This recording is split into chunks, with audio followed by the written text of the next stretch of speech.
చతుర్భుజాలు సమాంతర చతుర్భుజ కర్ణములు. పిల్లలు, సమాంతర చతుర్భుజ కర్ణాలు ఒక ప్రత్యేక ధర్మాన్ని కలిగి ఉంటాయి. అదేమిటంటే అవి పరస్పరము సమద్విఖండన చేసుకుంటాయి. జ్యామితిలో ఈ ధర్మాన్ని చాలా తరచుగా ఉపయోగిస్తూ ఉంటాం. దీన్నిప్పుడు నిరూపిద్దాం. ఒక చతుర్భుజంలో కర్ణాలు పరస్పరం సమద్విఖండన చేసుకుంటే అది సమాంతర చతుర్భుజం అవుతుంది. ఇప్పుడు ఈ విషయాన్ని మనం నిరూపిద్దాం. ఒక చతుర్భుజం ABCDని తీసుకుందాం. దాని యొక్క రెండు కర్ణాలు AC మరియు BD గీద్దాం. O అనే బిందువు దగ్గర ఖండించుకుంటాయి. దీని యొక్క కర్ణాలు సమద్విఖండన చేసుకుంటాయి అని ఇవ్వబడింది. కాబట్టి AO = OC మరియు BO = OD. ఇప్పుడు ABO మరియు DOC త్రిభుజాలని చూద్దాం.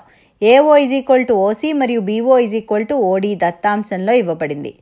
ఎందుకంటే కర్ణాలు పరస్పరం సమద్విఖండన చేసుకుంటున్నాయి.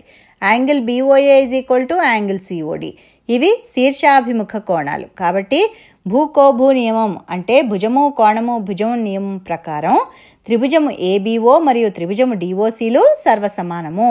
అందువల్ల యాంగిల్ AOB = యాంగిల్ OCD సర్వసమాన త్రిభుజాల అనురూప కోణాలు. కానీ AB మరియు DC రేఖలకు AC తిర్యక్ రేఖ అవుతుంది. మరియు యాంగిల్ OAB = యాంగిల్ OCD అంటే యాంగిల్ CAB = యాంగిల్ ACD. ఎందుకంటే అవి ఏకాంతర కోణాలు కాబట్టి ABCDలు సమాంతరం. ఇదే విధంగా మనం త్రిభుజం AOD మరియు త్రిభుజం BOCలు కూడా సర్వసమానము అని చూపొచ్చు. ఎలా అంటే యాంగిల్ DAO = యాంగిల్ BCO ఏకాంతర కోణాలు కాబట్టి. మరియు ADBC రేఖలకు AC తిర్యక్ రేఖ అవుతుంది. కాబట్టి మనం ADBCలు కూడా సమాంతరము అని చెప్పొచ్చు.